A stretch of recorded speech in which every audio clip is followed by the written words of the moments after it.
Olá, meninos! Vamos que vamos! Estamos de volta. Mais uma aula de matemática, só que agora... Quando a gente começou a nossa primeira aula, a gente falou o top 5 do Enem, não foi? Isso, fizemos o top 5. Isso, aí a gente ficou elencando ali, fizemos uma colocação, né, original, de quinto ao primeiro. E em primeiro lugar ficou quem mesmo? A aritmética. A aritmética, lembra? E o que é isso, gente? A aritmética? Bom, a aritmética nada mais é do que conhecer números, os números todos e as operações. E algumas regras que vão aparecendo. Só que fica muito mais claro, muito mais visível quando eu olho essas regras dentro do exercício. Porque às vezes fala lá, a propriedade da multiplicação é associativa, é distributiva. Fica meio assim aéreo. O melhor é dentro do exercício. Na prática, né? Melhor do que toda a teoria, temos a prática na matemática. Agora é o seguinte, a gente fala números e operações, é porque muitas questões do Enem, por exemplo, se resolvem apenas com adição, subtração, multiplicação ou divisão. Na verdade, todas se resolvem com isso. Todas. Só que algumas direcionam. Por exemplo, para eu poder somar e dividir, eu tenho que lembrar a regra lá de média. Ah, lá de porcentagem. A outra de porcentagem. Só que assim, nós separamos, né, e essa aula não é aula de Enem, não é, mas vocês vão ver que as questões todas são do Enem. Por quê, professor? Porque nós precisamos enxergar a aritmética dentro do Enem. Agora o terceirão, meu amigo, esse negócio de não é aula do Enem, eu acho que nem existe, né? Toda aula vai ter algo, né? Alguma questão, alguma situação que envolva, porque, como a gente disse no primeiro dia, nem adianta reclamar, nem adianta achar ruim, porque a gente precisa preparar vocês para o Exame Nacional, para a vida, para concursos e tudo mais. Tá tudo ligado, beleza? Vamos então, vem com a gente, aula de número 5, e a gente vai trabalhar com vocês, então, a aritmética na sua parte 1. A gente decidiu fazer 2 aulas aí para trabalhar esse assunto e nessa, né, a gente vai trabalhar então os nossos números e operações, tá? Para facilitar a nossa vida daqui para frente. O que vai acontecer? Uou, vamos pegar uma canetinha. Vamos lá. Então, números e operações. Antes disso, claro, tem o nosso... Né? Tem o nosso oferecimento do dia. E o nosso oferecimento do dia, o que acontece? Vai para, vamos lá? Olha só, é foto personalizada, estilosa, terceirão em ação, todo mundo perfilado, olha as meninas tudo alinhadas com a professora e os nossos colegas atrás. Olha aí, camiseta, né, já novinha aí, própria para o último ano do ensino médio. Professora tá na tela, linda e top. E tem para dizer para vocês que essa escola não fica longe daqui de Porto Velho, então não fica longe. Então essa galera aí pode vir nos fazer uma visita, vamos fazer uma foto com eles aqui? Bora, foto. Ó, tu tem que colocar a perna cruzada. Ah, verdade, mas aí eu não tô sentado, não vai dar. Já? Pronto. E aí, né, essa galera uniformizada... Peraí, se não fica longe, então quer dizer que é aqui pertinho, né? É por aqui. Our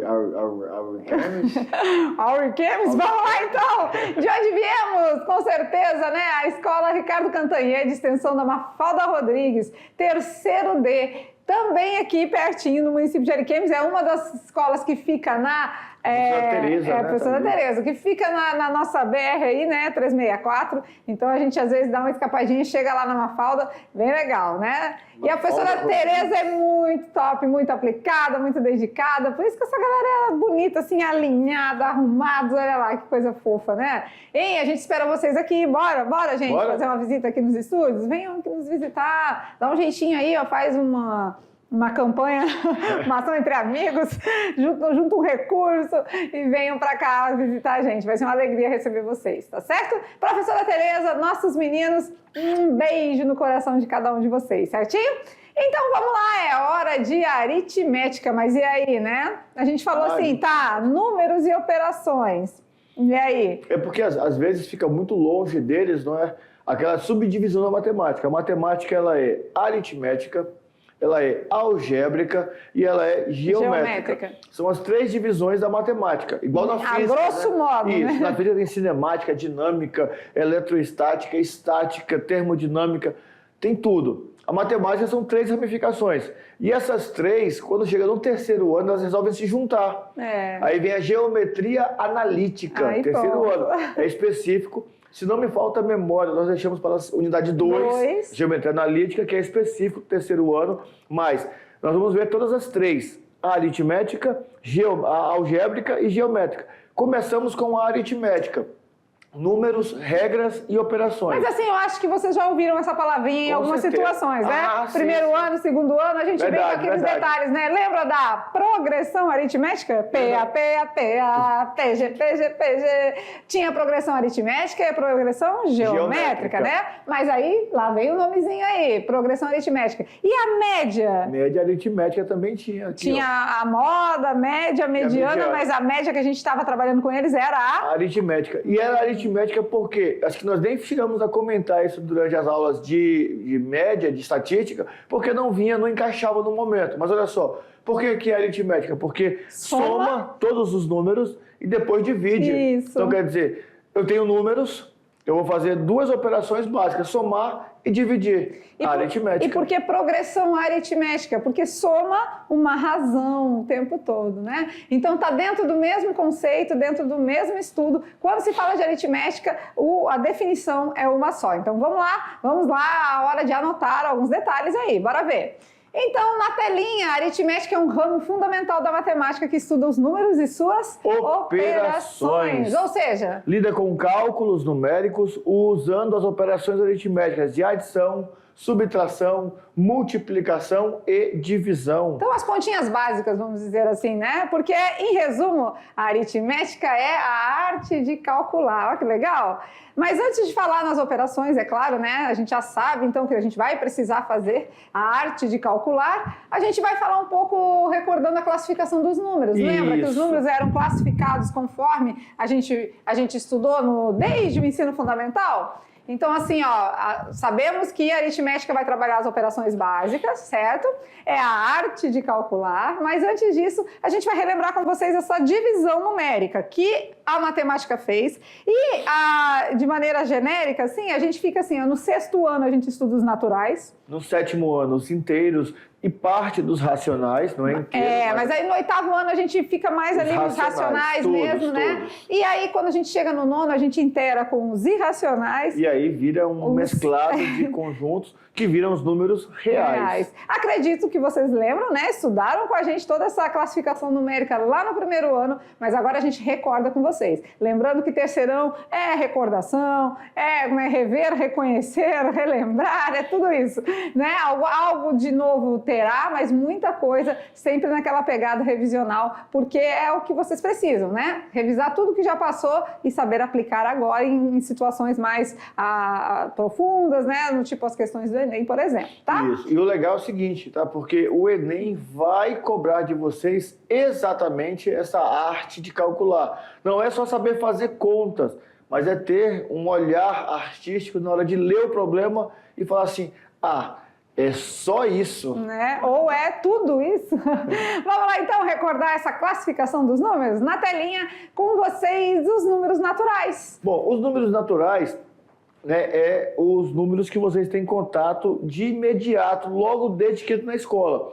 Então, como o próprio nome já sugere, eles surgem naturalmente. Naturalmente, eles vão aparecendo e nós vamos trabalhando com eles. Eles começam a partir do zero, dando aquela ideia do nada, né, de não tem nada, e a partir dali eles vão se deslocando para a direita, ou seja, para a parte positiva. Isso, então vamos ver na reta numerada, né, na reta numérica, a gente chama ela de vários nomes, né? Então, assim, ó, são os números, vamos dizer, positivos. Que esse sinal também poderia não existir, porque para a educação matemática, um número sem sinal, ele já é positivo, né?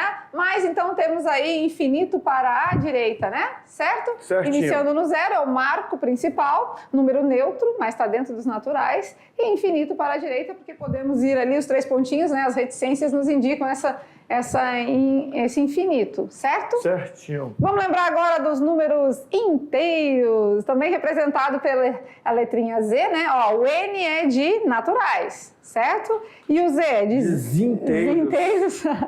Na verdade, o terceiro já consegue compreender melhor isso aqui.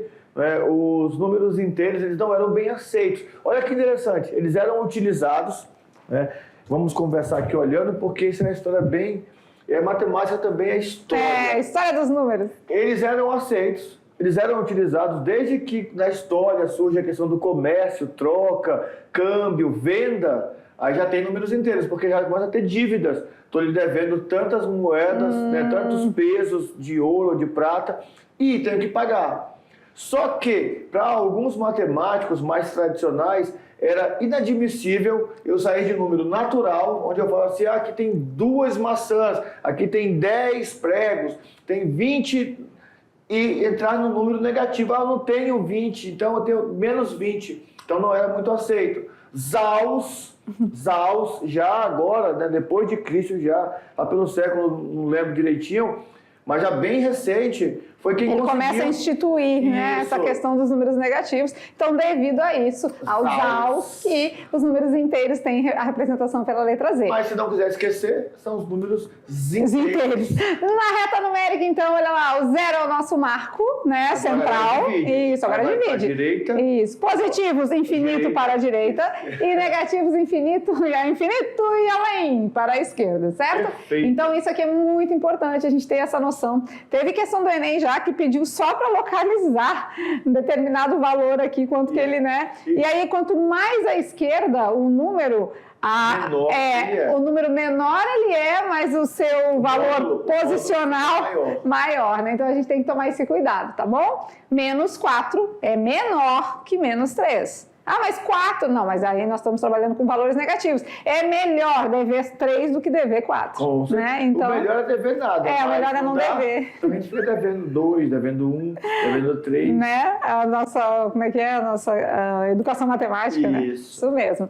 Vamos lá, então, depois, agora, a gente vai começar a ver essa representação no nosso diagrama. Pronto. Lembra lá que a gente trabalhava o diagrama de Venn com vocês? Então, vem lembrar com a gente. Temos os naturais dentro dos inteiros. Significando que os números inteiros são formados por números negativos e números positivos. Com o 0 incluso, e os positivos, nós temos os números naturais. Isso mesmo. Naturais estão contidos nos inteiros ou os inteiros contêm os naturais. Vamos na lousa que a gente vai localizar os números ali dentro do conjunto, junto com vocês? Olha lá, então.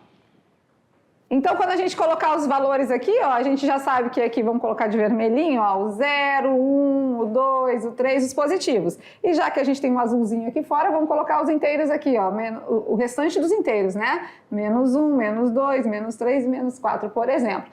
Tudo isso são os inteiros, então a gente já sabe que os inteiros são todo o conjunto, tá? Beleza. Os positivos e os negativos. A gente tem costume de dizer, né, que os números inteiros são os negativos. Não, os números inteiros não são negativos, todos. São negativos e positivos, porque tá, né, aí ó, fazendo a junção dos dois, tá certo? Beleza. Beleza, beleza? Vamos então avante, vamos de números racionais agora, representado pela letra Q, que é de quociente, né? Quociente, ou seja, divisão, né? Quando a gente tem lá 5 dividido para 2, a gente tem uma fração, uma divisão. Então esse Q vem aqui do início da palavra quociente, certo? Dentro dos racionais, quem a gente insere agora? Bom, nos racionais entram as frações e os números decimais. Entram as frações e os números naturais, e os números decimais. Ou seja, agora entre 0 e 1, eu posso inserir infinitos números que vão encaixar direitinho ali. Por exemplo, entre 0 e 1 eu tenho a metade. Metade verdade. É 1 sobre 2. Eu posso ter 0,6. Eu posso ter 0,99. Então, entre dois números inteiros, agora eu vou conseguir encaixar vários números decimais. Tá, então aqui se encaixam as frações, se encaixam também as dízimas periódicas, olha lá. Se encaixam também decimais exatos, 4,6 é um decimal exato. 3,65, dízima periódica. 3,22, menos 3,22222222, dízima periódica. 1 sobre 2, 0,5. Então, se encaixam também aqui as frações positivas, frações negativas, dízimas, decimal exato, tudo isso faz parte do conjunto dos racionais. Então, vamos lembrar aí agora na parte da nosso diagrama, né? Isso. Então, vamos lá. Naturais, aqui a gente tem o 0, 1, o 2 e aí infinito, né? Beleza. Depois, aqui a gente tem o menos 1, o menos 2, o menos 3, infinito, certo? Beleza. E lá agora nos racionais entram também as frações, as dízimas periódicas, né, decimal exato, e vamos aí completando os conjuntos. Tá? Beleza. Naturais estão contidos nos inteiros, que estão contidos nos racionais. Então quer dizer que os racionais têm dentro dele os números inteiros, incluindo os naturais, porque os naturais estão dentro dos inteiros. Isso. Legal a gente ver de uma maneira descontraída, ó, de forma lúdica, olha que bacana. Os naturais aqui é quando a gente conta as ovelhinhas aí para dormir, né? Conta carneirinhos, né? 1, 2, 3. Os inteiros entram uma questão já de temperatura, por exemplo, né? Temos temperatura positiva e temperatura negativa. E os racionais entram aí as frações, né? Que a gente gosta de trabalhar bastante com pizza, ensinando os alunos desde pequenininho, né? Quando começa a inserir o assunto de fração, a gente já começa a trabalhar, os professores do fundamental, as maneiras de representação em forma de pizza. Isso. Então agora nós temos, né, uma sequência de números onde todos são racionais, ou seja, todos conseguem se encaixar dentro do racional. O que significa isso? Eu consigo escrever qualquer número aqui em forma de fração, em forma de quociente. Ah, mas os inteiros também pode ser em forma de fração? Pode.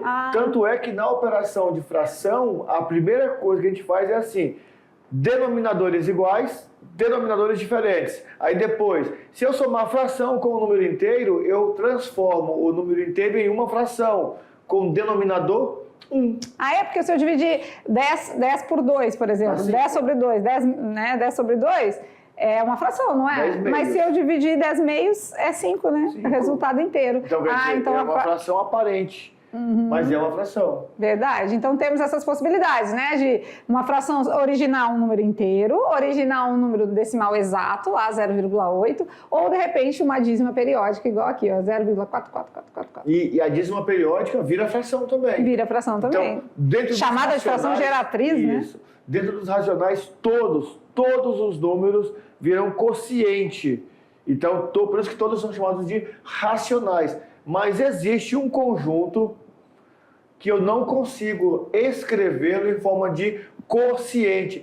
E é até legal porque as palavras consciência e razão se confundem com razão e quociente da matemática. Verdade. Então, se eu consigo transformar em quociente, ele é racional.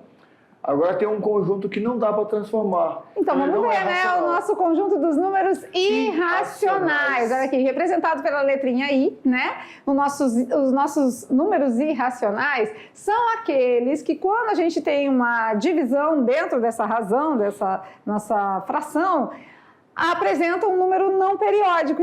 O que é isso, né? Igual aqui a gente tem um número periódico, né? Depois do 0, tem 4, então o 4 é o período, né? Padrão, É padrão. Se depois da vírgula não tiver uma sequência lógica, né? No sentido numeral, a gente conhece ele, então, chamado por número irracional. Vamos dar uma olhadinha de perto lá, na reta numérica e também na distribuição no diagrama. Olha lá. Bom, agora nós temos aqui, dentro desse diagrama, entre dois números inteiros, além das frações, tem um pedaço no meio, né, está representando no meio e tal, nós temos uma raiz de 2. E vocês lembram que a raiz de 2 não é racional.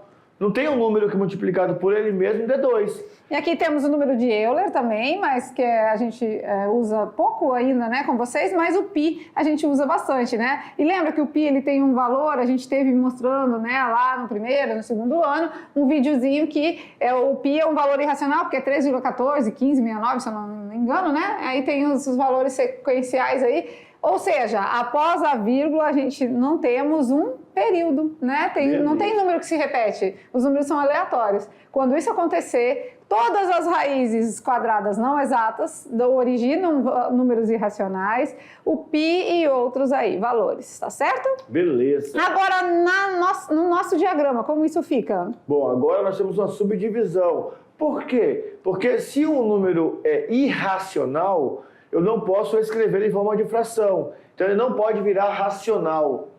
Não vira racional. Então, nós temos separado um grupo racional e do outro lado um grupo irracional. Então agora não é abraçando todo mundo, não né? abraça todo mundo. E a fusão entre todos, a fusão de todos, origina o que nós chamamos de números reais. São os números que existem.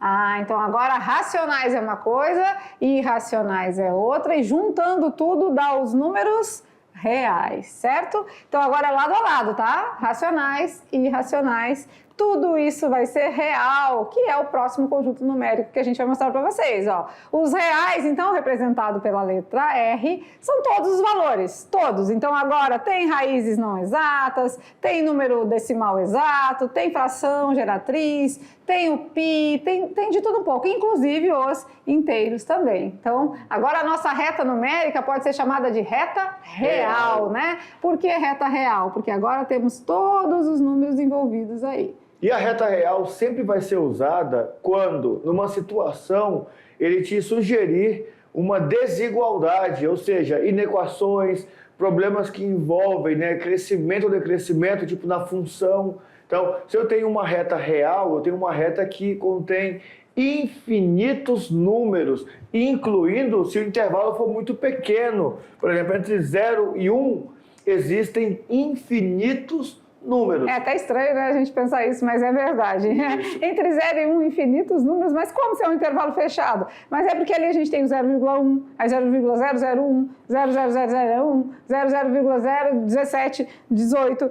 Tem infinitos números ali dentro. Então, assim, parte do princípio que quando a gente quer mostrar isso, então a gente fala que a reta é real. Isso. Todos os números agora são possíveis ali, tá certo? E aí é legal porque teve questões já de vestibulares tradicionais e do Enem que ele fazia só isso, né, de colocar uma função onde ele dava um conjunto A, que é o domínio, valores pontuais 1, 2, 3 e 4, e um conjunto B, imagem, números que vai, um Y que vai de -2 até 10, ou seja, o intervalo está fechado ali, mas ali todos os números participam, ou seja, todos são bolinhas fechadas. Sim. Só quem vai ficar com a bolinha aberta é o meio. A gente viu isso lá no primeiro ano, né? A questão dos intervalos reais, lembra? Intervalo aberto, intervalo fechado. Aí eles falaram assim, não lembro não. Então dá uma olhadinha lá nos assuntos do primeiro ano. O que você tiver de dúvida agora, você corre no canal. Nós estamos lá com as aulas disponíveis. O primeiro ano mesmo já foi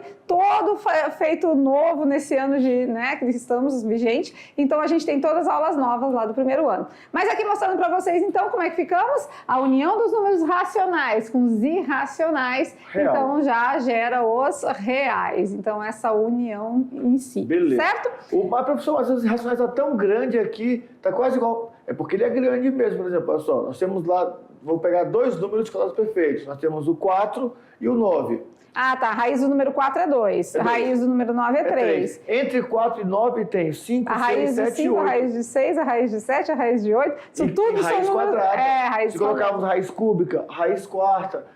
Então, tem muitos números. Todos esses ficam no azulzinho aqui. Todos. Mas iniciamos a nossa fala de hoje, da nossa aula de número 5, falando de aritmética, números e operações. A gente falou que antes disso, a gente ia recordar essa classificação numérica que é muito importante. Recordamos. Mas depois disso... Não lembraram? Não lembraram. Eu acho que agora é hora de praticar, né? Como é que o Enem cobra essa tal de aritmética? É isso que a gente vai mostrar para vocês, resolvendo questões do Enem, com certeza. Estão sentados?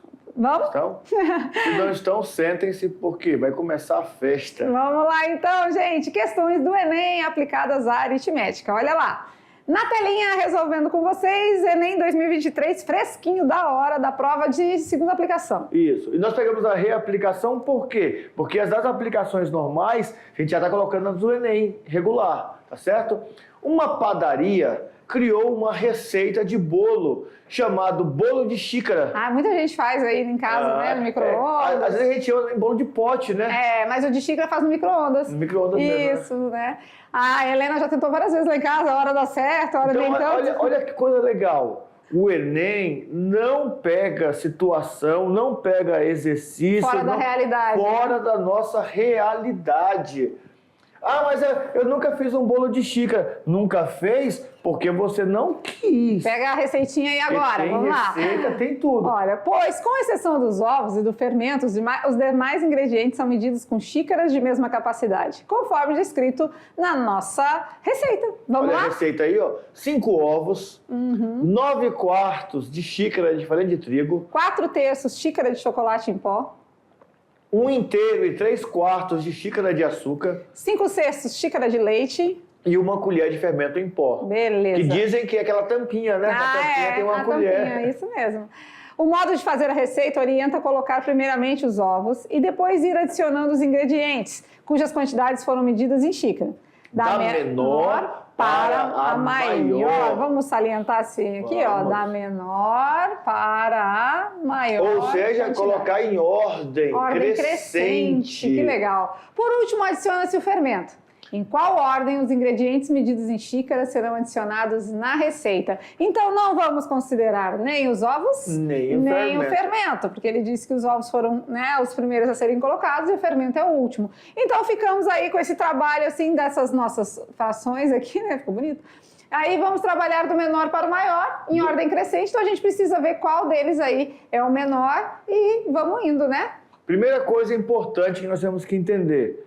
Do menor para o maior, nós temos que olhar a classificação das frações. Nós temos fração própria, cujo numerador é menor que o denominador. Essa fração é própria por quê? Porque ela sempre vai dar um resultado 0, alguma coisa. Ou seja, se tivermos ali frações próprias e frações impróprias, as próprias são menores que as impróprias. Ah, então pronto. Então quer dizer que 9/4 com certeza é maior do que 5/6.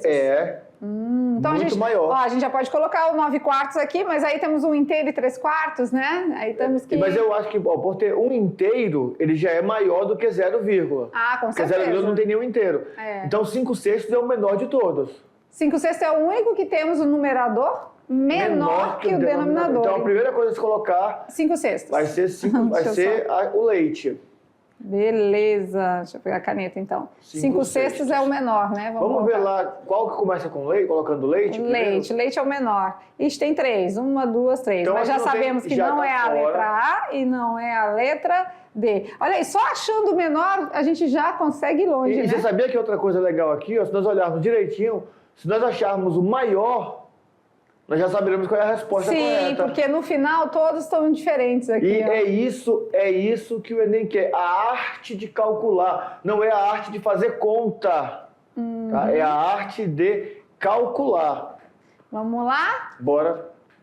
Então vamos lá. Então 5/6 foi a menor, né? Depois, vamos lá. 9/4 vai dar 2 e sobra 1, 2,5. 9/4, 2,5. Aí aqui você pode fazer as divisões, as pontinhas, né? 4/3. Dá 1, alguma coisa, né? 6. Porque 4/3, se a gente multiplicar aqui por 3, né? Vai ficar o denominador 9, Se né? dividir por 3. Ah, 9. Isso, aí a gente já consegue saber mais ou menos aquela divisão com fração Mas com, vai ficar com 9, né? 1,66666. Isso mesmo, tá. E aí, agora sim, ó, e essa aqui? Então a gente já tá chegando nessas conclusões aqui, né? Isso. Então, e 1 inteiro e 3/4? 3/4 dá 0, alguma coisa, né? 3/4 é 0,75. Então né? vai dar 1,75 aí. 1,75, isso mesmo. Ah, então, então- seguindo essa sequência lógica aqui, depois próximo é o chocolate. do nossos 5/6, nós teremos o Chocolate. 4/3, né? Isso. 4/3, que é o chocolate. Depois, o açúcar, né? açúcar. 1 inteiro e 3/4. E por último, E por o trigo. último, o 9/4. Que para quem conhece a receita, já sabe que por último coloca o trigo. Né? É isso Primeiro mesmo. mistura tudo,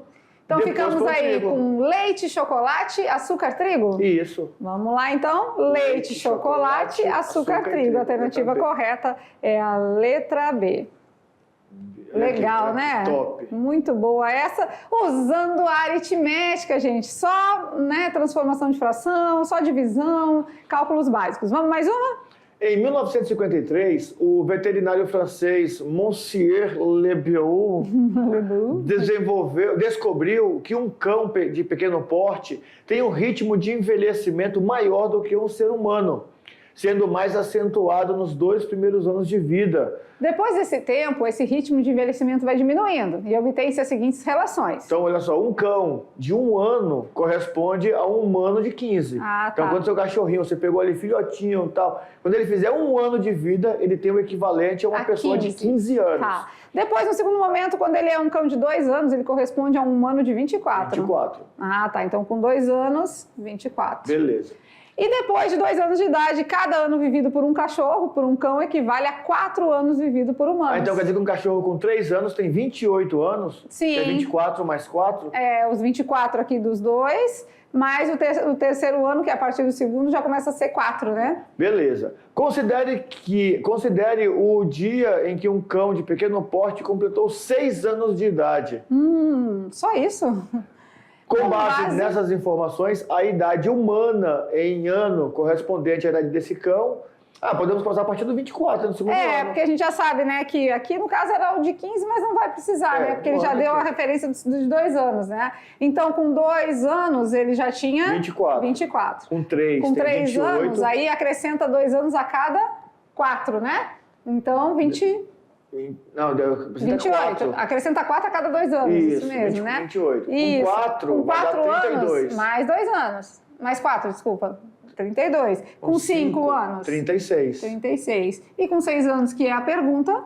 40. 40 anos. Olha que simplicidade. Alternativa correta, letra D. Muito bem. Olha que coisa bem legal, bem simples. Né? Trabalhando a aritmética, só somando e fazendo as operações básicas, tá? Beleza, aí o 90, por que 90, professor? Porque podemos pensar assim, 15 vezes 6, 90, né? Porque tem 15 anos a cada 1 ano, então, aí eu não leio todo o problema, eu vejo lá, a cada 1 ano, 15, aí eu vou lá, então 6 anos, 6 vezes 15, 90, e tem A. E a letra A, né? A mais óbvia. Isso, para quem não lê direitinho, ele vai direto pro erro. Nem tudo que é óbvio é lógico, né? Beleza. Bom, mais uma aí para finalizar, acho que dá tempo, né? Vamos lá. Uma pessoa foi a um supermercado comprar uma caixa de sabão em pó.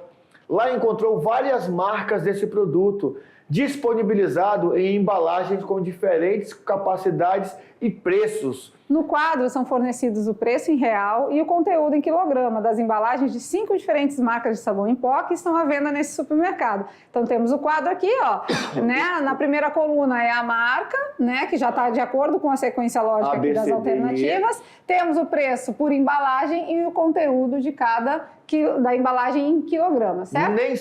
Nem sempre comprar o mais barato é o mais vantajoso. Porque, às vezes, um que está um preço mais caro pode ser que tenha um valor final mais em conta, por causa do tamanho da embalagem. E então aqui tem que dividir, né? Vamos dividir. Cada coisinha aqui a gente divide, né?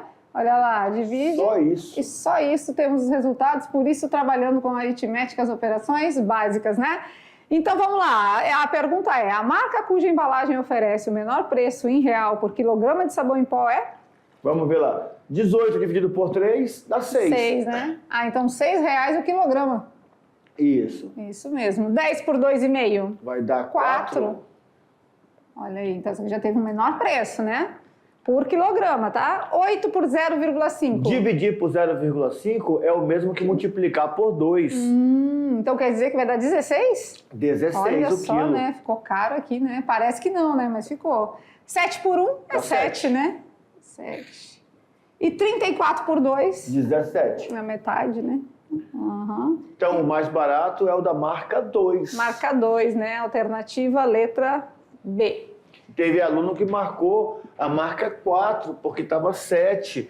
E sem fazer conta. Às vezes, você vai ao mercado comprar alguma coisa, você olha na prateleira e vê lá, está mais barato, R$1,59. Esse aqui está R$1,99. Só que esse aqui tem 150 gramas, esse aqui tem 250. Aí, falando de sabão em pó, o sabão agora, a maioria das marcas Só que ele não destaca, vem mais 1 quilo, ele né? destaca bem grande lá, rende até, aí vai 1 quilo bem grande. Mas não tá mais 1 quilo de produto, né? A gente tem 800 gramas, né? Pois é, e aí, como o professor Maurício disse, a gente olhando na tabela, de cara a gente acha que o menor preço é o 7, né? Só que não sabe isso por quilograma. Então, quando a gente faz a divisão, que de fato a gente vai ter a resposta correta. Aqueles estudantes que costumam ler de trás para frente, né, que começar de trás para frente, que é recomendação de alguns colegas, Tá? Não vou contrariar, Principalmente mas... nas questões de raciocínio lógico, Isso, né? é interessante que você leia todo o contexto para entender. Isso mesmo. E vamos de Brincando com os Números para finalizar nossa aula. Brincando com os Números de hoje, qual que é a perguntinha? Bora ver. Tá lançado o desafio. Qual o número próximo da sequência? A gente tem o 3, o 13, o 30, 31, 32. Qual é o próximo? Qual é o próximo? Tá na lógica. Ei, a aula foi só de números. E algumas operações números e básicas. operações. E agora? Qual é o próximo número? 3, 13, 30, 31, 32. O próximo tá com vocês. Então já a gente volta aí com as revisões, atividades de sala e também a resposta do nosso desafio, tá bom? Até, gente!